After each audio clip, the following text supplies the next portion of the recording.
Hello students, welcome to core classes.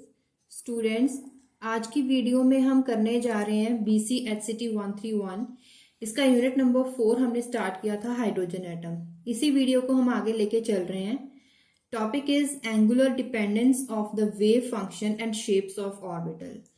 Wave function कैसे depend करेगा angular values पे, और उसकी वजह से ऑर्बिटल्स की शेप कैसी होगी। अगर हम एटॉमिक ऑर्बिटल्स की शेप की बात करें तो आपको पता है हमारे पास एक रेडियल कंपोनेंट होता है और दूसरा एंगुलर कंपोनेंट होता है।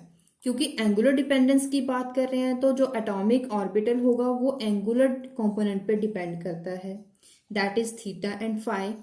यही इनकी शेप ऑफ ऑर्बिटल्स को बनाने के लिए हेल्पफुल होता है। अगर हम ऑर्बिटल्स की बात करें, सबसे पहले एस ऑर्बिटल, अगर हम एस में भी 1s ऑर्बिटल की बात करें तो वहां पे हमारे पास एक रेडियल एक फंक्शन आता है 1/4π√, जिसका मतलब ये है कि इसमें कोई भी थीटा एंड फाई कंपोनेंट नहीं है। मतलब जो एस ऑर्बिटल है वो थीटा और फाई कंपोनेंट पे डिपेंड ही नहीं करता।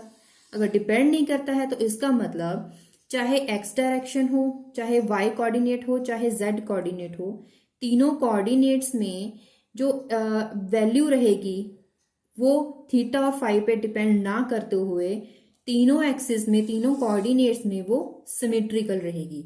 जैसे कि ये शेप आपको दिखाई जा रही है। एक्स एक्सिस में negative X axis, positive X axis, positive Y, negative Y, positive Z, negative Z, तीनों कोऑर्डिनेट्स में जो इसकी शेप है एस ऑर्बिटल की वो सिमेट्रिकल रहेगी। और शेप कुछ ऐसी है स्फेरिकल शेप, जिसकी वजह से हम बोलते हैं कि जो एस ऑर्बिटल है उसकी शेप स्फेरिकली सिमेट्रिकल है। क्योंकि कि जो थीटा एंड फाई है उस पर डिपेंड नहीं करती है वैल्यू, तो जो angular wave function, angular portion होगा वेव फंक्शन साई वैल्यू का, जो एंगुलर पोर्शन होगा वो कांस्टेंट रहेगा, वो चेंज नहीं होगा। अगर वो चेंज नहीं होता है तो इसीलिए इसकी शेप तीनों कोऑर्डिनेट्स में सेम होती है। 2s एंड 3s अगर ऑर्बिटल्स की बात करें, वहां पे भी theta and phi terms involve नहीं है, तो उसकी शेप भी स्फेरिकली सिमेट्रिकल रहेगी। तो ये तो हमने करी एस ऑर्बिटल की बात। पी ऑर्बिटल की बात करें, पी ऑर्बिटल के लिए एल होता है 1 और एम होता है -1 0 +1। इसका मतलब यहाँ पे हमें 3 ओरिएंटेशन मिलेंगी। एक होगी अलोंग एक्स एक्सिस, एक होगी अलोंग वाई एक्सिस, थर्ड होगी अलोंग जेड कोऑर्डिनेट।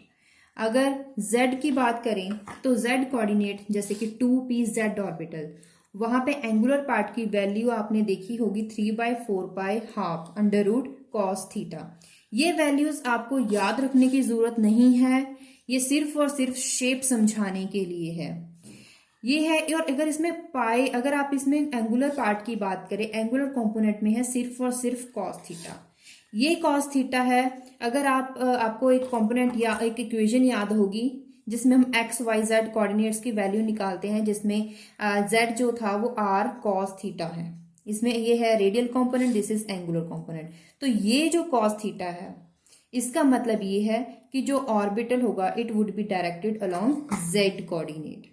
मतलब जो p ऑर्बिटल है वो z कोऑर्डिनेट पे, pz ऑर्बिटल जिसे बोलेंगे, वो p के नीचे z इसलिए डालते हैं कि ये जो ऑर्बिटल है it would directed towards z coordinate. अगर मैं शेप की बात करूं, हेयर इज pz देखिए, आपको पहले तीनों कोऑर्डिनेट्स बना लें। तीनों कोऑर्डिनेट्स में आप सिर्फ और सिर्फ आप क्या करोगे, pz ऑर्बिटल है तो आपको z कोऑर्डिनेट पे आपको लोब्स बनानी है, पॉजिटिव एंड नेगेटिव लोब। यहाँ पे अगर मैं बात करूं, यहाँ पे जो ये दोनों लोब्स हैं, दोनों लोब में probability of finding an electron would be maximum. मतलब जितनी ऊपर होगी प्लस में उतनी ही नीचे वाली लोब में होगी। दोनों लोब्स में probability of finding electron same होती है। और जहां पे आपको ये दिख रहा है, जहां पे ये दोनों लोब्स आके कोइंसाइड कर रहे हैं, ये लोब, यहाँ पे probability of finding an electron would be 0। यहाँ probability of finding an electron would be 0। तो 0 रहेगी तो इसे बोलते हैं नोड, इसे बोलते हैं नोड, NODE। ये होती क्या है हम इसे डिटेल में नेक्स्ट टॉपिक में डिस्कस करने वाले हैं। यहाँ पे सिर्फ शेप की बात करें तो next is P orbital P Y orbital. अगर आपको कोऑर्डिनेट की जो वैल्यू थी एंगुलर कंपोनेंट की, उसकी वैल्यू में आंसर ये रेडियल कंपोनेंट उसके साथ आता है साइन थीटा साइन फाई, मतलब y is equal to R sine theta sine phi. अगर इसको कंपेयर करें तो ये जो वैल्यू है साइन थीटा साइन फाई, जिससे ये पता लगेगा कि जो लोब है वो it would be directed along y axis. It indicates that orbital have maximum electron density along y direction. Similarly, for x orbital, sin theta cos phi. Sin theta cos phi का मतलब ये है कि जो maximum electron density it would be directed towards x direction. p z orbital के लिए z orbital पे lobe बनाएंगे, x orbital के लिए x axis पे lobe बनाएंगे, p y orbital के लिए y axis पे lobe बनाएंगे. देखिए p यहाँ पे है पी एक्स ऑर्बिटल, लो बनाई है on the X orbital. Y orbital की बात करें तो अपने वाई ऑर्बिटल पे ये लो बनाई है. तीनों में दोनों लोब्स में finding density, probability density for finding an electron would be same. And जहाँ पे ये आपको नोड ये ज्वाइन होती दिख रही है, यहाँ पे नोड होती है. नोड का मतलब यहाँ पे डेंसिटी, प्रोबेबिलिटी डेंसिटी जो है वो यहाँ पे नोड आ जाएगी. फाइंडिंग एन इलेक्ट्रॉन, यहाँ पे इलेक्ट्रॉन डेंसिटी जो होगी वो जीरो होगी. इलेक्ट्रॉन डेंसिटी जीरो है तो यहाँ पे इसको बोलते हैं नोड. ये भी होगी पी एक्स ऑर्बिटल के लिए नोड. तो ये तो थे पी ऑर्बिटल के लिए.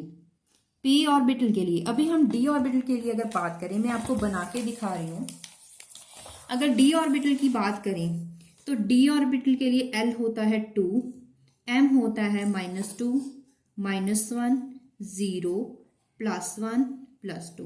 तो 1 2 3 4 5 ये जो ओरिएंटेशन है इसके अलोंग हम बनाएंगे shapes of D orbital.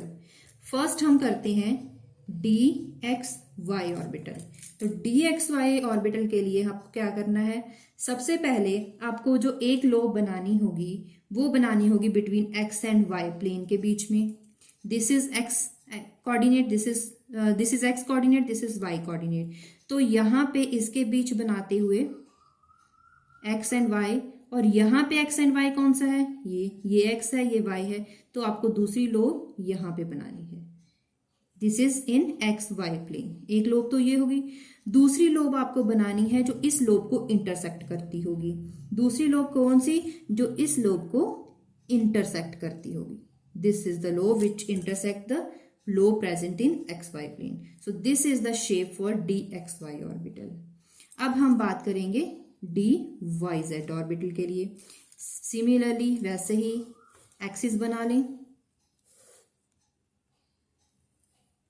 This is z coordinate, this is y coordinate, this is x coordinate.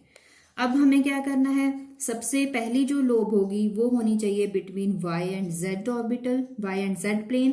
तो y एंड z प्लेन ढूंढिए कहाँ है, this is y and z plane. Plane मतलब जो होगी between y and z coordinate. This is yz. और एक तो लोब यहां बनेगी, दूसरी तरफ कौन सा है, ये वाला. तो दूसरी तरफ y एंड z, ये बन गई लोब.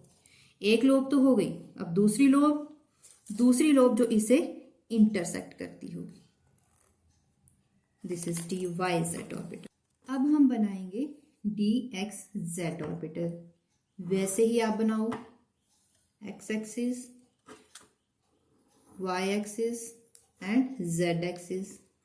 सबसे पहली लो बनेगी जो होगी between X and Z plane. This is X plane, this is Z plane, this is X Z plane.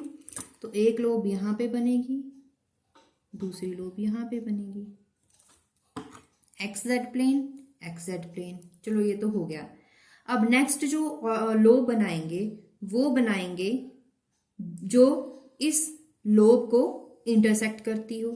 कैसे, वो लोब बनेगी on the Y axis, on the Y axis. अब बना के भी देख लें, यही प्रोबेबिलिटी बचेगी आपके पास कि जो दूसरी लोब बनानी है वो वैसी बनानी पड़ेगी जो इस लोब को इंटरसेक्ट करती हो. ये बनाने का एक तरीका है, हम कैसे सीखें कि ये शेप्स कैसे बनाते हैं.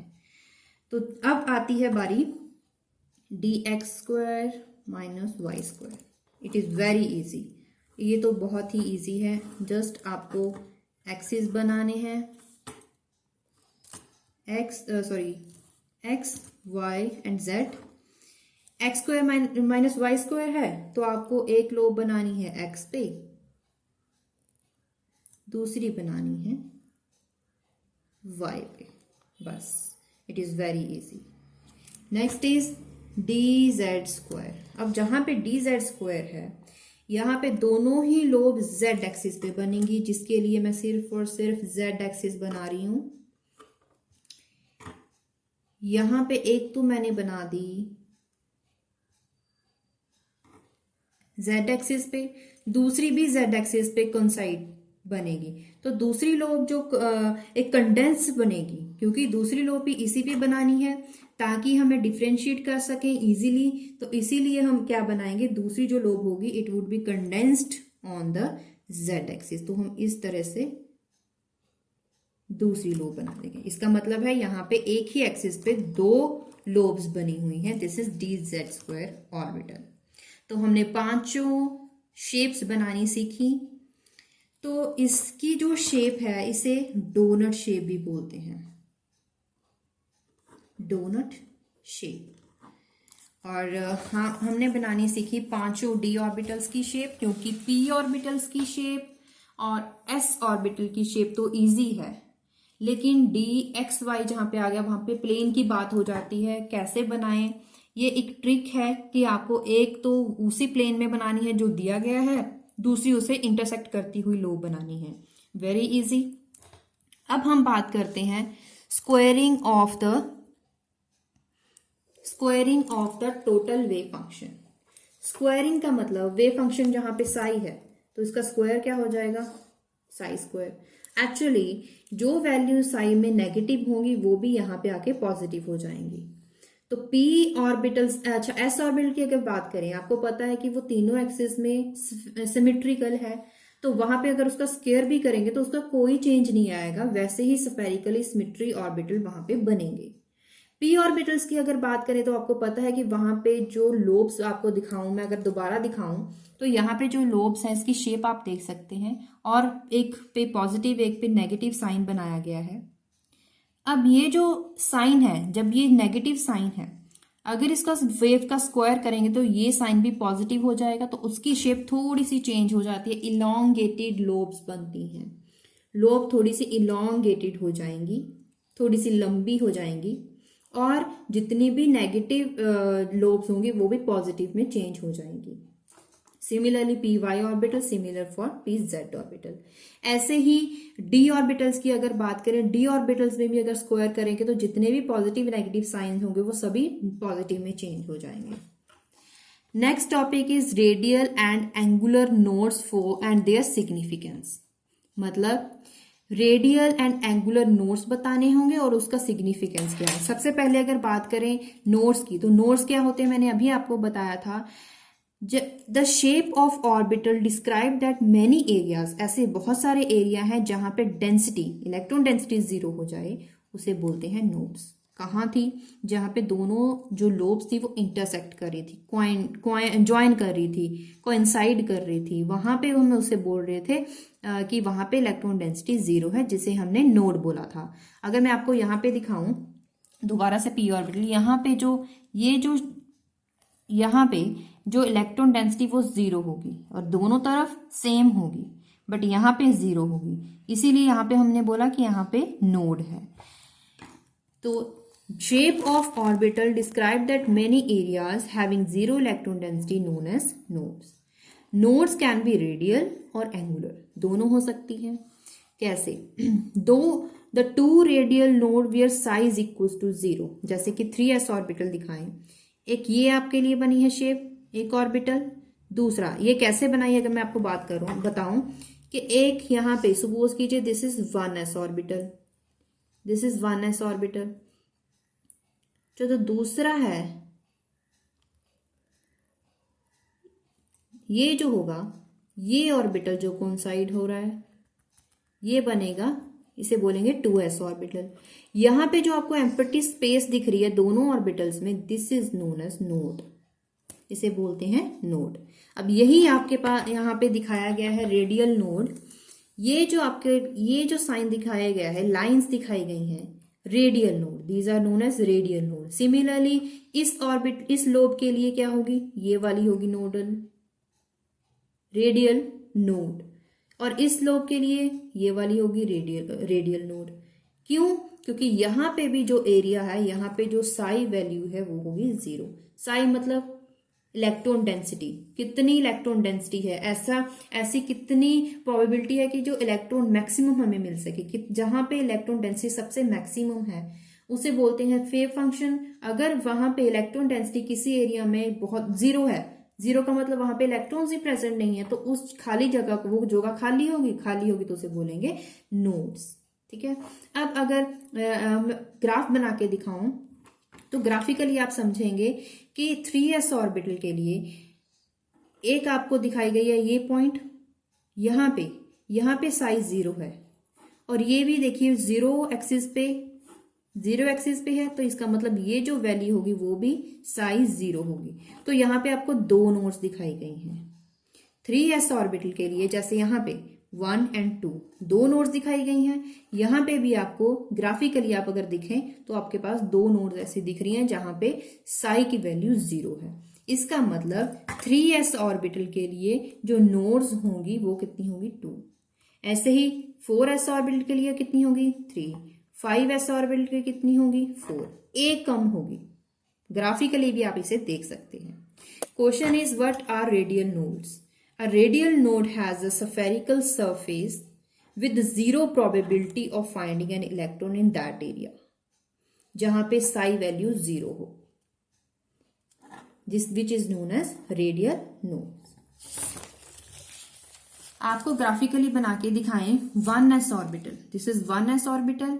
इसका आप दिखाएं, हम दिखा रहे हैं कि कहाँ पे जो नोड है कितनी प्रेजेंट है। अगर आप ग्राफ देखें तो यहाँ पे दिस इज अ 0, तो यहाँ पे कोई भी आपको नोड नहीं दिखेगी जो 0 एक्सिस को टच कर रही है, तो यहाँ पे इसका मतलब है कोई नोड नहीं है।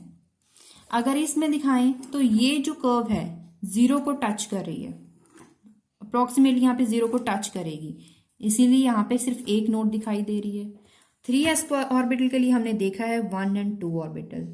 Actually this is the Sai square graph, यहाँ पे साई जो वैल्यू है इसका स्क्वायर किया गया है, तो सभी की सभी जो आपको ग्राफ दिख रहे हैं वो पॉजिटिव एक्सिस में दिखाई दे रहे हैं। जो हमने पहले बनाई थी वो पॉजिटिव एंड नेगेटिव एक्सिस में थी, इसीलिए अगर आप उनका स्क्वायर करेंगे और साई वैल्यू का स्क्वायर करेंगे तो आपको इस तरह से ग्राफ मिलेगा, और वहां से भी आप नोड्स को काउंट कर सकते हैं। तो सिग्निफिकेंस क्या हो गया कि हम नोड्स को फाइंड कर सकते हैं रेडियल प्रोबेबिलिटी से और एंगुलर नोड से, एंगुलर पार्ट से हम दोनों ही केसेस में नोड्स को काउंट कर सकते हैं। और सीधा सीधा अगर मैं आपको क्वेश्चन अगर आ जाए कि 4s ऑर्बिटल में बताएं तो आप एक कम बताएंगे, 3 नोड्स होंगी। 2s ऑर्बिटल में 1 नोड होगी, 1s ऑर्बिटल में 0 नोड्स होंगी, 3s ऑर्बिटल में 2 नोड्स होंगी। Next is radial node is a nodal surface between the region of particle of positive and negative amplitude. This is the radial nodal surface. वही मैंने आपको अभी यही बताया था कि जो एम्प्टी स्पेस होती है which is known as radial nodal surface. 2s orbital के लिए दिखाई गई है, this is 1s, this is 2s, जिसके लिए जो एम्प्टी स्पेस है it is known as radial node. Nodal planes क्या होती हैं, जिसे हम एंगुलर नोड्स भी बोलते हैं। Angular nodes are nodal plane having 0 electron density, जहां पे 0 इलेक्ट्रॉन डेंसिटी हो। अब p ऑर्बिटल्स में कैसे फाइंड करें, ये मैंने अभी थोड़ा सा आपको बता दिया था जब हमने शेप ऑफ ऑर्बिटल कर रहे थे। ये जो पॉइंट है यहाँ पे जो वैल्यू होगी इलेक्ट्रॉन डेंसिटी की वो 0 होगी। इलेक्ट्रॉन डेंसिटी की वैल्यू 0 है तो इस पूरे प्लेन को, ये जो प्लेन बन रहा है इस पूरे प्लेन को बोलेंगे nodal plane for P Z orbital. Similarly P X orbital के लिए पूरा प्लेन नोडल प्लेन कहलाया जाएगा, और पी वाई ऑर्बिटल के लिए ये पूरा ऑर्बिटल, ये जो पूरा प्लेन है it is known as nodal plane या फिर एंगुलर प्लेन। ऐसे ही आप बना सकते हैं d ऑर्बिटल्स के लिए प्लेन्स बना सकते हैं जैसे आपने p ऑर्बिटल्स में बनाए।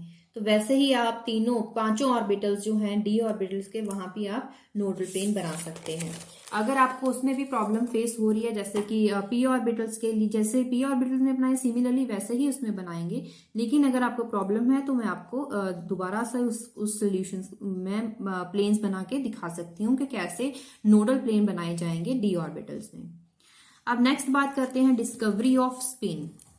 अब स्पिन की डिस्कवरी कैसे हुई थी, क्योंकि हमने 4th क्वांटम नंबर पढ़ा है स्पिन क्वांटम नंबर, तो वो कैसे डिस्कवर हुआ था।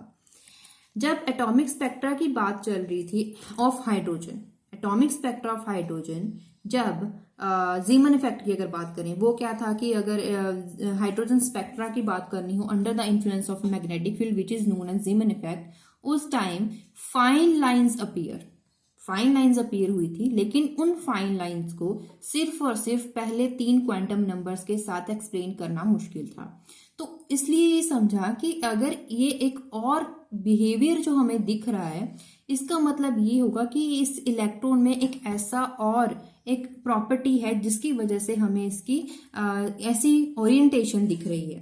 तो जियोर्ज एंड सैमुअल ने सजेस्ट किया that self orientation of electron which leading to the angular momentum vector, मतलब कि इलेक्ट्रॉन सेल्फ मतलब खुद से भी वो रोटेट कर रहा है अपने ही एक्सिस पे, which leads to angular momentum with orbital angular momentum, जिसे ऑर्बिटल एंगुलर मोमेंटम कहते हैं। इसका मतलब इलेक्ट्रॉन अपने एक्सिस पे भी रिवॉल्व करता है, अपने एक्सिस पे भी वो घूमता है, जिसकी वजह से एक और स्पिन क्वांटम नंबर हम उसके लिए पढ़ सकते हैं।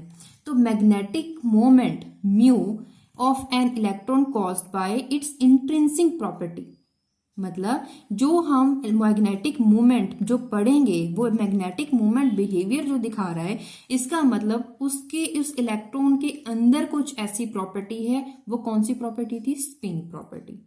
मतलब जो इलेक्ट्रॉन है वो अपने ही एक्सिस पे भी घूमता है, जिसे हम केमिस्ट्री के लैंग्वेज में बोलते हैं कि वो अपने ही एक्सिस में वो स्पिन करता है।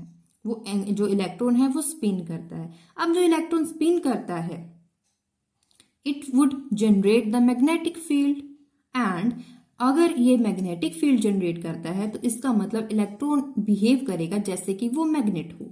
अब अगर इसकी स्पिन की बात करते हैं तो स्पिन तो 2 तरह से हो सकती है, या तो क्लॉकवाइज या फिर एंटी क्लॉकवाइज, दोनों ही पॉसिबिलिटीज हैं। तो अगर हम आपको बना के यहाँ पे दिखाई गई है क्लॉकवाइज एंड एंटी क्लॉकवाइज, ये anti clockwise and clockwise direction आपको स्पिन इलेक्ट्रॉन स्पिन दिखाई गई है कि वो एंटी क्लॉकवाइज भी हो सकती है और क्लॉकवाइज भी हो सकती है। आगे हम बात करेंगे, नेक्स्ट इज स्टर्न गर्लक एक्सपेरिमेंट। ये क्या था?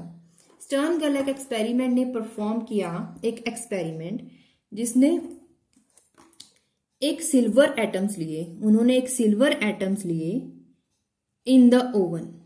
ओवन में क्यों लिए? ताकि जो सिल्वर है, एक सिल्वर का क्रिस्टल है, वो एटॉमिक लेवल पे आ जाए जब उसे हीट करते हैं। जब वो एटॉमिक लेवल पे आ जाता है तो उसके बाद यहाँ पे स्लिट्स रखी गई हैं S1 एंड S2। सपोज ये S1 S2 हैं। जब वो एटॉमिक लेवल पे आता है तो उसे पास करवाया जाता है बिटवीन द 2 स्लिट्स। 2 स्लिट्स में पास करने के बाद उसे मैग्नेट्स के थ्रू पास करवाया जाता है। दीज आर इनहोमोजीनियस मैग्नेट्स, मतलब यहाँ पे inhomogeneous non homogeneous magnetic field apply होता है।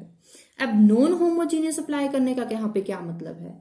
अगर यहाँ पे non homogeneous magnetic field apply किया गया है ताकि यहाँ पे जो रे निकल रही है, ये जो एटॉमिक लेवल पे आपको ये स्लिट्स के थ्रू ये रे निकलती दिख रही है, ये जो है डिविएट ना कर पाए।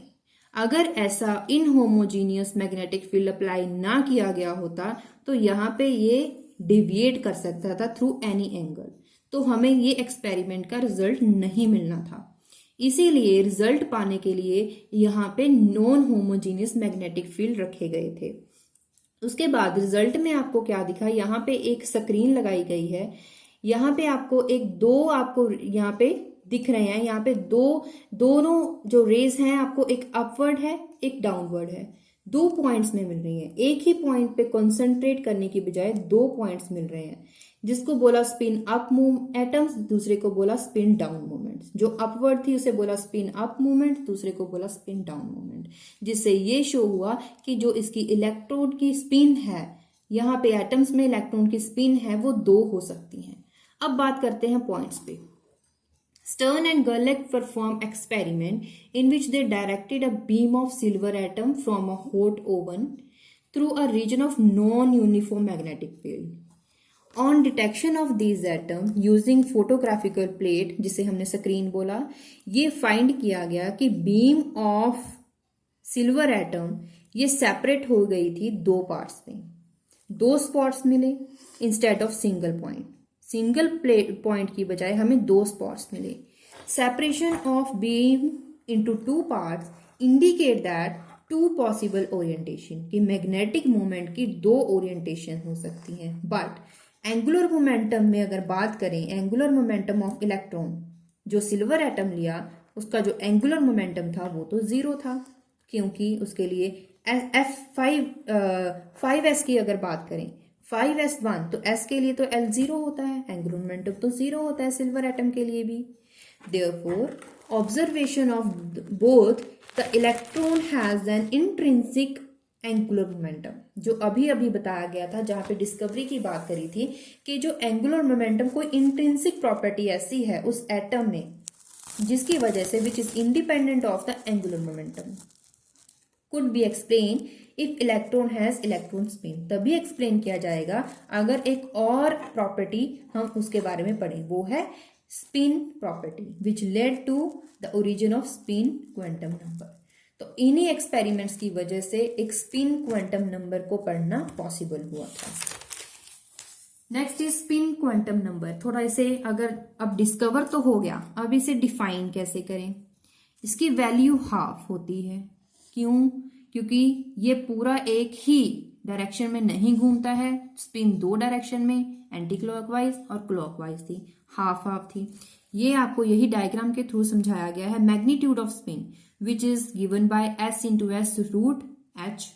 तो स्पिन जो थी s ऑर्बिटल के लिए एक हाफ वैल्यू मिली, एक √3/2 h मिली। अब अगर हम बात करें एंगुलर मोमेंटम की, अगर अप्लाई किया गया हो magnetic field, in the presence of magnetic field angular momentum has 2 possible orientation, -½ +½ एक तो होगी अलोंग द फील्ड, दूसरी होगी opposite to the field. 2 options हो सकती हैं, 2 डायरेक्शंस हो सकती हैं। अब जब हम हाइड्रोजन स्पेक्ट्रा पढ़ते हैं उसमें जो फाइन स्ट्रक्चर ऑब्जर्व होता है वहां पे आपको जो डबलेट मिलता है, ये दो डबलेट जैसे यहाँ पे दिखाए गए हैं, ये जो डबलेट मिलता है इसका मतलब है यहाँ पे 2 पॉसिबिलिटीज हो सकती हैं। वो 2 पॉसिबिलिटीज क्या है? एक तो है +½ तो दूसरी है -½ इसका मतलब जो स्पिन है यहाँ पे तो z डायरेक्शन के द्वारा बताया गया है, z डायरेक्शन में, तो स्पिन कौन सी होगी? +½ भी हो सकती है, -½ भी हो सकती है। तो जिसे हम स्पिन अप स्पिन डाउन भी बोलते थे। उस time spin up spin down बोलते थे। अब हम ये बोलते हैं कि स्पिन एक क्लॉकवाइज है, एक एंटी क्लॉकवाइज है। Discovery of spin of electron led to the spin quantum number which was the fourth quantum number. तो ms is equal to +½ and -½ तो 2 spin states, clockwise spin, anti clockwise spin. अब आते हैं exercise पे। Exercise में question answers हैं, कुछ reasoning questions हैं, पढ़ते हैं। First question is what do the positive and negative sign shown on the lobes of various orbital indicates. जो प्लस माइनस दिखाया गया था, एक्चुअली जब मैंने डी ऑर्बिटल्स बनाए थे वहां पे प्लस माइनस नहीं दिखाए थे, तो आप जरूर वहां पे प्लस माइनस साइन लगा लीजिएगा। What do the plus minus sign indicates, क्या मतलब था? Shown on the lobes various orbital which refers to symmetry of the wave function.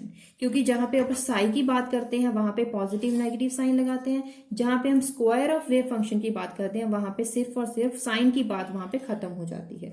अब नोड क्या है? What is node? ये तो हमने पहले से ही अच्छे से कर लिया। Nodes are areas having 0 electron density. Probability की बात नहीं करोगे क्योंकि प्रोबेबिलिटी कभी 0 नहीं हो सकती है। प्रोबेबिलिटी या 0 से कम रहती है या जीरो से ज्यादा हो सकती है, लेकिन मतलब जीरो से कम रहने वाली है, कभी भी प्रोबेबिलिटी जीरो नहीं हो सकती। तो इसीलिए हम वहां पे प्रोबेबिलिटी वर्ड नहीं यूज करेंगे, वहां पे हम बोलेंगे कि इलेक्ट्रॉन डेंसिटी जहां पे जीरो होगी उन एरियाज को बोलते हैं नोड। 3s ऑर्बिटल के लिए कितनी नोड्स होंगी, मैंने बोला था एक कम बताएंगे, 2। अगर 4s को बोलेंगे तो वहां पे आप बताओगे 3, 1s बताएंगे तो वहां पे बोलोगे 0, 2s पूछा गया हो तो बोलोगे 1। एक्सप्लेन्स टर्न गल experiment, what does it indicate.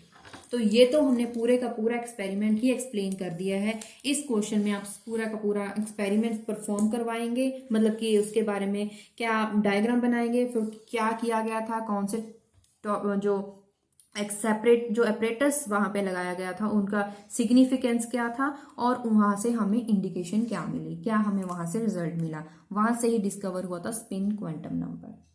तो अगर आपके लिए वीडियो हेल्पफुल है तो प्लीज इस वीडियो को लाइक करें, इस चैनल को सब्सक्राइब करें, अपने क्लासमेट्स के साथ भी जरूर शेयर करें। और इसी के साथ हमने यूनिट 4 कंप्लीट कर लिया है। अगर आपको कोई भी डाउट है तो आप कमेंट बॉक्स में जरूर पूछें।